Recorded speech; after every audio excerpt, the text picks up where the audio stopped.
Did you know that there's a town in Alaska that looks just like the set of a Western film? Yes, it's true. Join me in Skagway, Alaska, a town founded during the Klondike Gold Rush. A town that's full of surprises.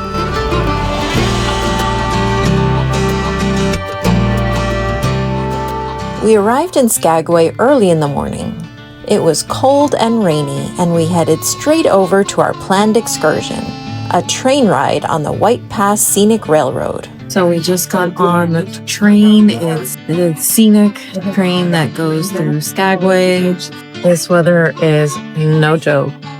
This is July. I can't even imagine winter here, but I'm really excited about this train ride. Throughout our train ride, we learned the fascinating story of how the railroad was built during the height of the Klondike Gold Rush. On July 17, 1897, newspapers ran the exciting news of the discovery of gold in the Canadian Klondike. Under the headline, "Gold, Gold, Gold," the newspaper reported that 68 rich men arrived in Seattle with stacks of yellow metal. In the midst of a terrible depression, everyone suddenly went gold crazy. Tens of thousands of eager men and women arrived in Skagway to begin the dangerous trek to the Klondike. The problem? Both trails to make it through, the Chilkoot Trail and the White Pass Trail, were filled with danger and harrowing experiences. A reported 3,000 horses died on the White Pass Trail due to awful conditions. People began to think of easier ways to travel to the Klondike, and on April 12, 1898, construction on the railroad officially began. The route was carved through solid rock using over 450 tons of explosives, often requiring workers to hang over gorges on ropes. Railroad contractor Michael Heaney even famously said, "Give me enough dynamite and I'll build you a road to hell." And by July 29, 1900, the White Pass Railroad was complete. In just a remarkable 26 months, it was both a scenic and very surprising ride. After the train, we headed into the town of Skagway. Skagway really looks like a movie set from an old Western film. Preserved almost exactly as it was during the Klondike Gold Rush, this small town is full of surprises. It was still cold and rainy outside, so we grabbed a quick cup of coffee to warm up. Next, we headed to the Onion Saloon, a historic saloon and formal brothel that was built in 1897 at the height of the gold rush. I was excited to eat lunch there as they had gluten-free cauliflower pizza on the menu, but unfortunately they were out of it that day. So I settled instead for gluten-free chips with a wild smoked salmon dip and sparkling cider. It was delicious. After lunch, we headed upstairs for the famous brothel tour. The brothel opened in 1898, the year after the saloon was built. Considered the finest brothel in Alaska, it served mostly lonely miners and workers who had come to Skagway for the gold rush. There were 10 rooms known as cribs, each with a girl assigned to it.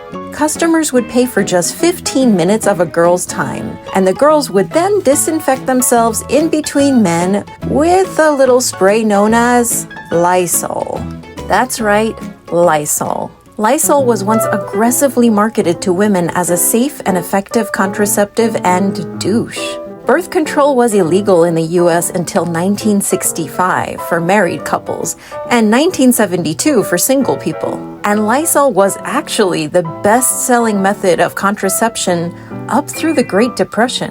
By 1911, doctors had recorded 193 Lysol poisonings due to its former ingredient, cresol. Unfortunately, it would still be many more years until its popularity as a contraceptive would slow down. And now, back to our brothel tour. The Red Onion's brothel had an interesting way of showing if a girl was available for work or not. They used 10 dolls which looked like each of the 10 girls. If a customer picked out the doll that he liked, the doll was then laid down. This meant that the girl was unavailable. Once the job had been done, the doll was seated upright again. Another interesting thing about the Red Onion is that they have a few resident ghosts. The most famous of these ghosts is known as Lydia. According to legend, Lydia was a former prostitute at the Red Onion who contracted syphilis and then killed herself. Her ghost supposedly is very friendly towards women, but can often get aggressive with men. Lydia has been known to employees for many years, and the staff believes her to be friendly, at least to women. She roams the hallways, caresses faces, and leaves the scent of freshly cut lilacs behind. This brothel tour was so much fun, and our tour guide was really excellent. They even gave us these lacy red garters as a souvenir. I definitely recommend taking this tour if you come to Skagway. After the brothel tour, we wandered around for a bit of shopping. I found a jewelry store with a beautiful whale tail necklace that I decided to get as a souvenir. Skagway actually has quite a lot of good shopping available, and this is really a great port to get your Alaska souvenirs. Next, we bumped into a fascinating place. The mascot is a small free museum housed in a historic saloon from the Klondike Gold Rush era. The Mascot Museum tells the story of the harsh conditions of Skagway's early days during the gold rush. By the way, the mascot also has clean public bathrooms available and a space to refill your water bottles, which is super helpful, especially if you're traveling with kids. We found this place by accident, but I highly recommend paying them a visit if you're in Skagway. I thought that was a person. Soon, it was time to head back to the ship. And if you haven't seen it yet, please check out our full Alaska cruise experience. And don't forget to subscribe for more travel adventures and wellness hacks.